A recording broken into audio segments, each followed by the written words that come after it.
Wonderful to be here, and many of you know me as the founder of MoveOn.org. So what in the heck did I do writing a book recently about workplace practices and changing work culture? And what is Moms Rising? Well, when I was in the 60s, when I was a little kid, I looked around and women that worked were secretaries, teachers, and nurses. And this did not seem too exciting to me. And then in my teens, there was the women's movement.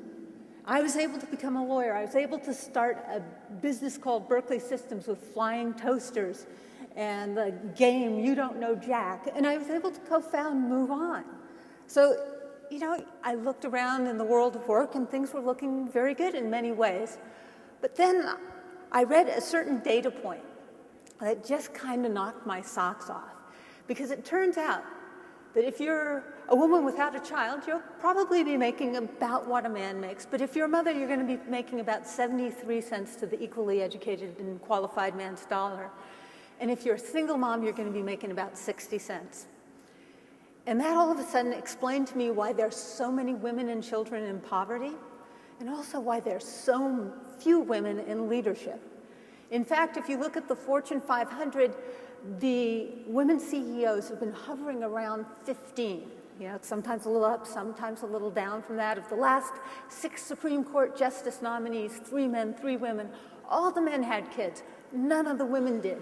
Something is going on here. It's not an accident. And so I co-wrote a book called The Motherhood Manifesto. It started as one page because I've had a business and it's a system. It's not any one thing that causes this bias against mothers. And this looks something like, well, actually, this is the chapters of the book. It's a system in which we're not accepting the fact that though most kids have working parents now, that's all they have are working parents, there isn't a system in place to take care of kids when parents aren't there to help them. And so even men are experiencing bias when they're primary caregivers now, and it's not good for kids. But I'm going to be focusing on O, outstanding flexible work, because working on all these policy issues, I've come to find that the political system is somewhat toxic these days. I've heard something about that in this whole thing. And it's a joyful thing to be in the world of work. And in fact, notice there's no pink. We're leaving the pink ghetto because you don't want it to be just the moms. Excuse me. It turns out that all of those work practices that are good for moms, flexibility, the ability to telework, nonlinear career paths, high commitment work, it's good for everyone. And the core value of this book is everyone deserves a job that fits. Went too fast there. Work practices that honor workers' responsibilities, both on the job and off, have higher productivity, lower turnover, and much happier workforce. It's good for us. It's good for business. So the work practice options, flexibility, people that work flexibly, telework. I've been working remotely for better than 10 years, and I can't tell you how productive it is. But part-time telework, modern career tracks, contract work, babies at work, high-commitment work practices, high-commitment work practice take the best of all this, and they're fabulous. And I wrote about it in here, but we only have 10 minutes. So I'm only going to focus on the one of these that I consider a disruptive technology. Smartphones and personal computing has caused us to make changes even though, by and large, business practice, business culture doesn't change that much. There's been decades of studies that some of these things are better ways to manage, and by and large, it doesn't happen. So in this case, we're seeing change even though lots of workplaces hate change. So what's pushing against it? Well, there's tradition and fear of change and distrust that someone that's working remotely isn't really working. But on the plus side, you've got increased worker productivity, you've got increased worker happiness, it's good for the continuity of business and national security, it reduces the trade deficit because we're bringing in less oil, it reduces smog, it reduces carbon. This picture, though, Honestly, I'm an optimist. That's tipping us towards it. We're not there yet. We're still like this. We're using a small fraction of what we could be using. Now, the Telework Research Network did a study that found that there's actually huge business savings, and we'd be saving $631 billion annually if the 50 million people that aren't teleworking now did so. These are the people that estimated could be teleworking, did so half-time, not full-time, just coming in at the right times when it's most productive. And the green savings, 235 million barrels of oil, 43 million tons of greenhouse gases.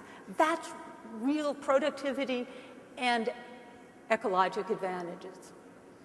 So why would we do this? It reduces fidelity costs. AT&T New Jersey put thousands of their workers, allowed them to work from their homes, and they are saving $6 million a year in facility costs.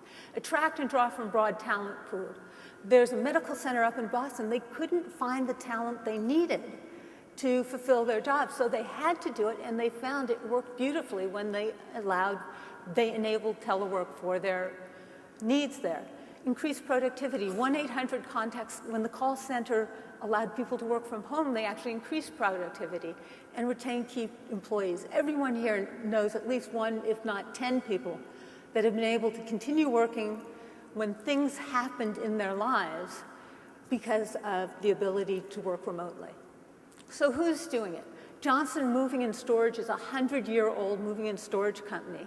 10 years ago, they enabled telework for the part of their sales force that could do it. And what they found is, yep, it helped on facility checks. They were able to attract more talent and keep talent they really wanted. Dell's call center in Idaho, they're starting to onshore jobs. McKinsey has found that prices have been going up overseas, while in fact the cost of allowing people to work from their homes has gone down. You don't have the cultural barriers. There are huge advantages. Startups, no startup costs. This list could go on. Once again, time limits. So how do we do this? You adopt a performance-based management style. And honestly, even if you don't use telework, adopt a performance-based management style. It's really the best kind of, it's the way to go. Be realistic but open-minded about telework's limits and opportunities. Change your leadership style to encourage telework, because if the people that telework don't advance in the company, that's not going to be a way to pursue a career. Design fair and consistent guidelines and set and maintain clear work-life boundaries. It's pretty simple, but you really do have to pay a lot of attention. Telework is really a lot of players facing the same direction. I'm an organizer. I see all these interests facing the same way, and yet we haven't really made that leap. And that's why I'm here. This is the Commit Forum. You're business people. And I'm really good for talking to the environmental community, but I think we need CEOs talking to the business community. So can we leverage telework as the leading edge of a work culture shift? And are we ready to shift from command and control to trust and empower? That's at the heart of this book about custom-fit workplaces, is empowering and trusting workers to do a great job. And it's amazing the outcomes you get. We now need strategic engagement of diverse champions, and that's why I'm here.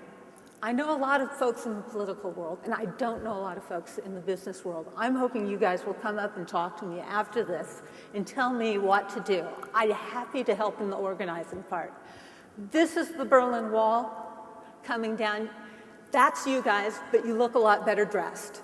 I'm looking forward to talking to you about this and the happy ever after. Thank you so much.